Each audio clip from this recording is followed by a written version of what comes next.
Le DG, il était complètement saoul au dernier séminaire de rentrée. Il a oublié qu'il était encore au boulot, celui-là. T'as vu le petit jeune là qui vient d'arriver 25 ans et déjà manager. C'est moi qui aurais dû l'être. Hein. Chaque semaine, on explore un aspect concret de notre vie au bureau. Alors rendez-vous tous les vendredis à 18h30 et ensemble, on décortique, on partage, on progresse. Bienvenue sur le canapé. Baguette.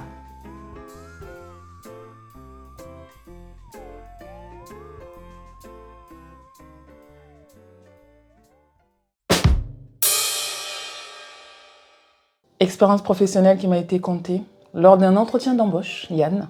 Une personne qui était en entretien pour un poste, on va dire, à caractère stratégique au sein de l'entreprise. Genre poste de direction et Exactement. tout. D'accord, ok. Et donc l'entretien s'était plutôt bien passé. Et donc de façon informelle, comme ça, vers la fin de l'issue de cet entretien, le recruteur lui demande « Bon, ben j'espère que dans 1 an, voire 2-3 ans, vous n'avez pas envie d'enfants à l'horizon. Hein, parce que là, on vous embauche pour un projet stratégique. On a besoin de vous à 100%. On est d'accord ?»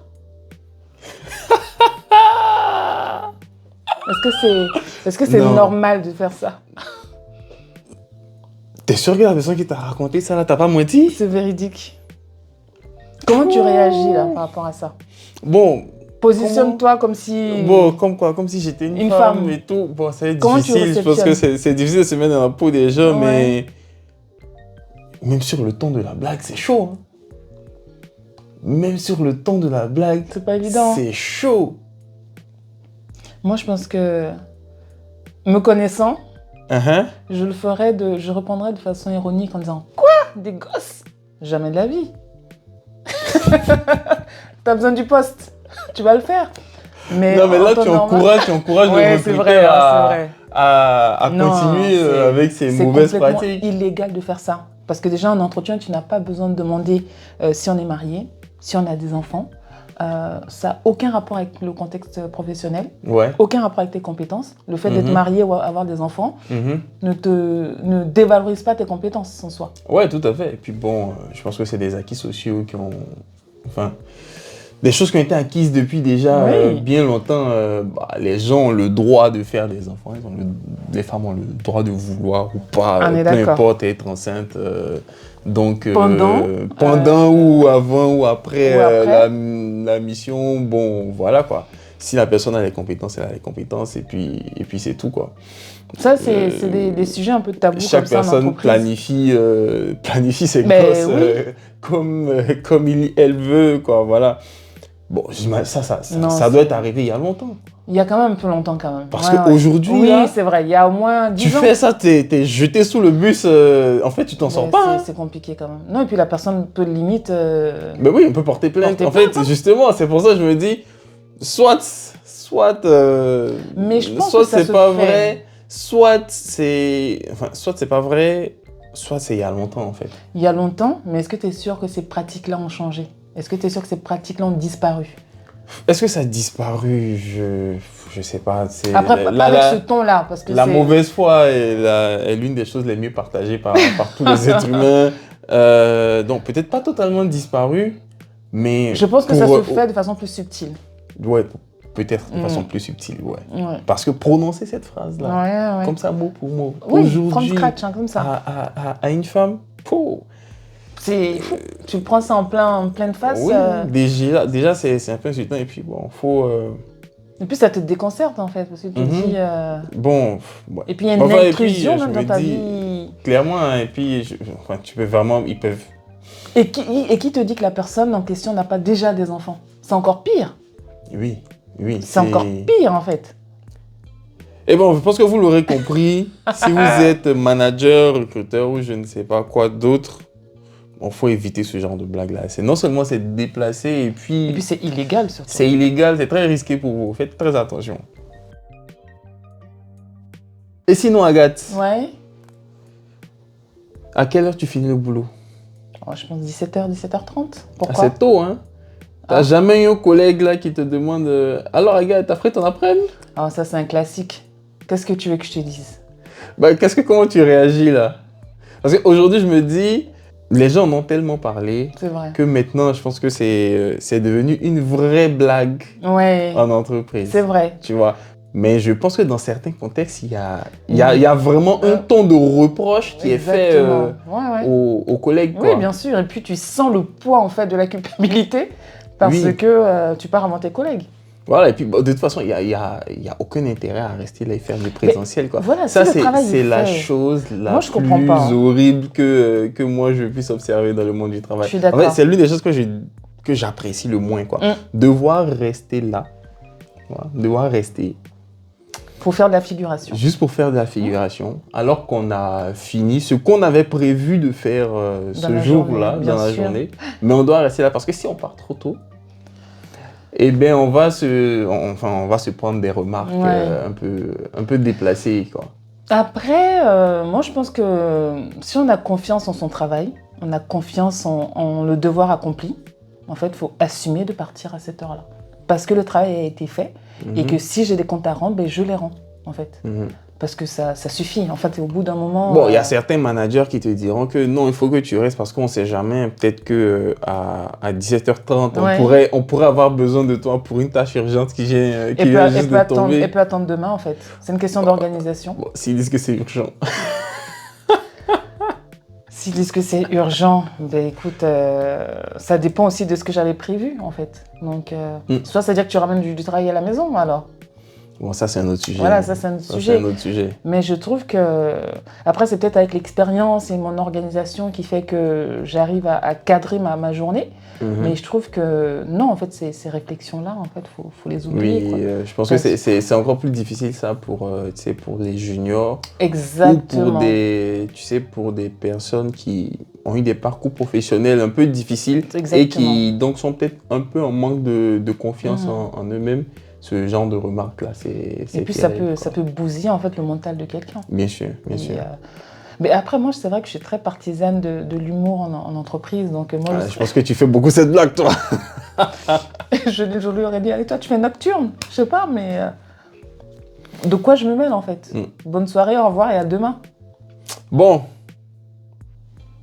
Qu'est-ce qu'on dirait sur ça? C'est que d'assumer en fait le fait de travailler correctement dans le temps imparti. Ça prouve aussi que vous avez une organisation de travail. Oui. Après, il y a deux cas de figure. Hein. Si c'est vrai qu'on fait de la figuration, qu'on ne travaille pas et qu'on part à 17h, ça c'est un autre cas de figure. Mais si vous avez confiance en votre travail, en votre façon de faire et aux résultats surtout qui sont avérés, ben, vous répartissez votre charge de travail et votre temps de travail à votre guise, toujours en respectant évidemment les délais impartis pour livrer les rendus.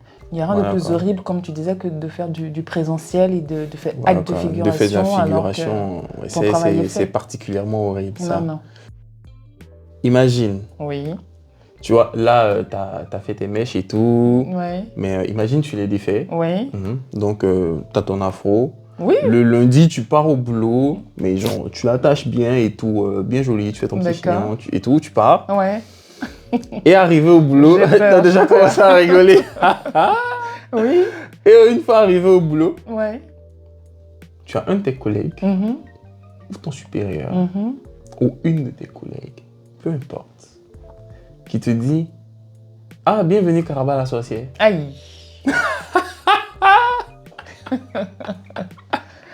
Écoute, après, ça peut être un compliment, hein, finalement, parce qu'elle est belle, hein, Karaba la sorcière. Hein. Elle, avec son afro, elle s'assume. Oui, en tout cas, elle s'assume. Ça peut être un compliment. Pour s'assumer, elle s'assume très bien.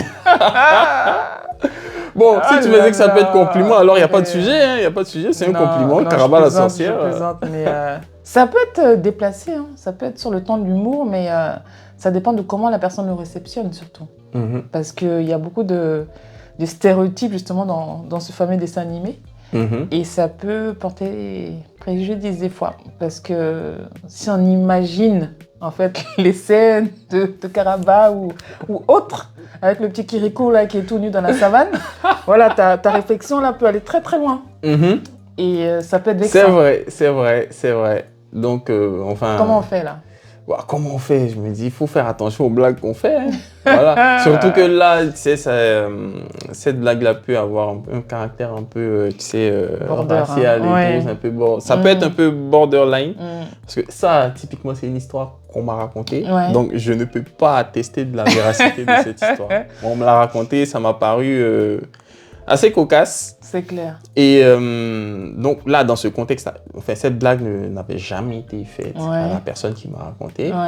Et c'est le jour où justement elle est venue avec son afro, bon, bien attaché et tout, qu'on lui fait cette blague-là. Donc, en fait, ça ciblait très concrètement ses cheveux.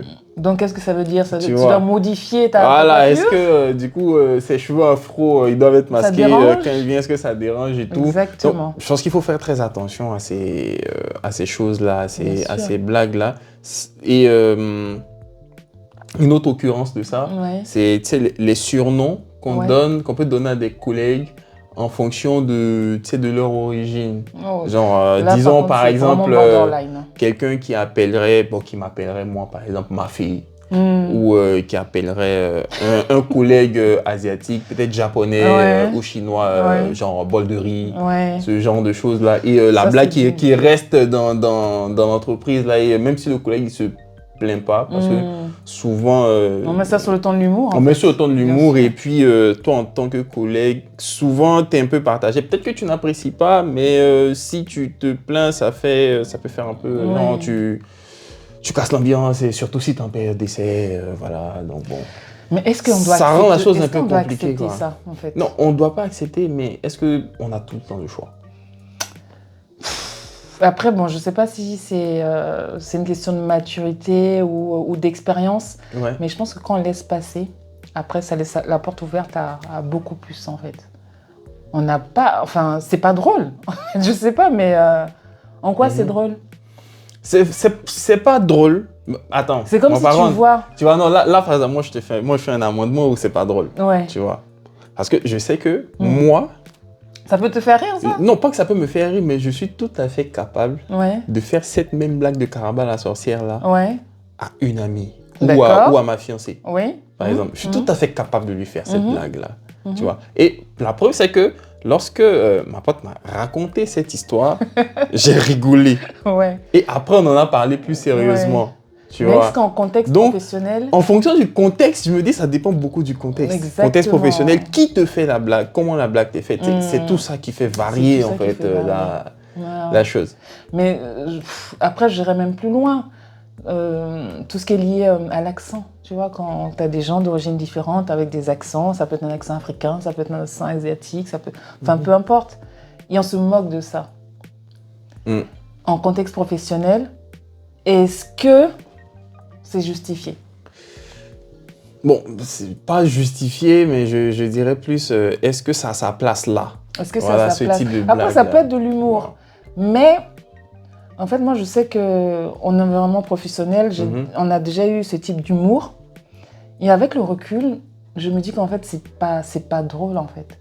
Parce que c'est comme si on laisse la place à une espèce de discrimination là, un peu positive, où on se marre. C'est pas grave, mais c'est ambiant là, c'est comme ça. En fait, il ne faut pas accepter ça. Parce que beaucoup de personnes ne seront pas forcément d'accord avec nous sur ce coup-là, surtout que, bon, dernièrement, il y a beaucoup eu des questions comme quoi on ne peut plus rire de rien, on ne peut plus ceci, cela. Tout ça c'est discutable, mais bon, moi, je resterai quand même sur la position qui est que les blagues raciales, là, c'est touchy. Surtout dans le contexte actuel en entreprise, c'est touchy. Il faut faire attention. Je me dis, avec quelqu'un avec qui tu es proche, vraiment pote, c'est des choses qui peuvent passer parce que de toute façon, vous faites bien pire. Vous faites bien pire comme blague, en fait. Bien sûr. Voilà, vous faites vraiment bien pire comme blague. Mais là, la relation que vous avez permet à l'autre de comprendre. Enfin, la personne sait que c'est une blague, quoi. Et voilà, ça passe. Mais en environnement professionnel où, disons, vous n'êtes pas nécessairement totalement potes, amis, il faut faire attention. C'est délicat. Je pense que c'est l'environnement professionnel qui fait que... Qui rend ça inadapté, en fait. Exactement. Sinon, les humoristes, ils le font bien. Oui, c'est drôle, c'est vrai, mais contexte pro, Attention. c'est délicat quand même. Je regardais un reportage dernièrement Oui, qui parlait des faux arrêts de maladie. ok. Faux arrêt de maladie, c'est quoi? En fait, ce sont des gens, ça arrive, hein, qui se mettent en arrêt maladie, soit parce qu'ils supportent plus leur employeur, soit parce qu'ils voulaient une rupture conventionnelle, l'employeur a refusé. Mhm. Il ne faut pas faire tout ça, hein. Mais on sait bien qu'il y a des gens qui le font. Ok. Mais il y a des employeurs qui, eux, face à tout ça, ils embauchent des détectives privés pour aller, disons, rassembler de quoi prouver Mhm. que l'employé n'est pas réellement malade. Et derrière, si ça s'est prouvé, le licenciement pour faute grave, ça passe. Et vous perdez, je pense que vous perdez aussi vos droits à tout ce qui est assurance, chômage et consorts. C'est légal ça? Il y a des choses qui sont légales. C'est que tu peux pas entrer dans la maison de Oui, je quelqu'un, comprends. tu peux pas truc. Mais bon, disons, je sais pas, disons une personne qui travaille dans le bâtiment, Oui, qui fait par exemple de la couverture de toit, d'accord. qui dit que ah oui, j'ai ma cheville qui est genre j'ai une entorse à la cheville, je peux pas marcher, donc je peux pas monter sur le toit, arrêt maladie. Oui. Et on te voit en train de jouer au foot. Je comprends. Tu vois? Oui, je comprends. Ça, après ça, bah, si Le manager, oui. l'employeur, il a accès à une vidéo, même, disons même qu'il n'y a même pas il n'y a même pas eu d'enquêteur, il n'y a pas eu de détective privé et tout. Juste, tu joues au foot, tu as marqué un beau but, c'est sur les réseaux sociaux et l'employeur il tombe dessus. Ouais, mais là, oui. Ah oui, là, c'est catégorique. C'est un motif même de faute Tu grave. vois, faute grave, Bien licenciement, il n'y a pas de chômage, Bien sûr. rien, c'est foutu quoi. Au même titre que quand tu dénigres ton employeur Sur les réseaux réseaux sociaux, c'est radical. Hein. Là, c'est du pain béni même pour la, Voilà, pour en la fait, RH. Hein. C'est pour la RH, hein, c'est le pays pour la RH, c'est leur travail, ça vire les gens. Non, j'ai pas dit ça. Mais je veux dire que bon, bah, tu tends le bâton. En fait, pour ça te faire battre. facilite, ouais, c'est ça. Mais oui. Donc évitez, surtout sur les réseaux sociaux. Des situations comme celles qu'on vient de citer là, il y en a encore plein. Il y en a encore plein. Mais surtout, retenez que, au moins pour ce qu'on a cité là, faites très attention. Et évitez de vous retrouver dans ce type de situation là, parce que ça peut très vite devenir très grave et préjudiciable pour vous. Et moi, j'aimerais bien connaître les pires phrases qui vous a été dites en entretien. Ça peut être pas mal d'avoir un petit récap là dans les commentaires. C'est vrai. Partagez-nous vos pensées, ce que vous avez vécu, ce que vous avez entendu, ce qu'on vous a raconté. Merci de nous avoir écoutés. C'était Yann et Agathe pour le Canap. Et à bientôt. Au revoir. Au revoir.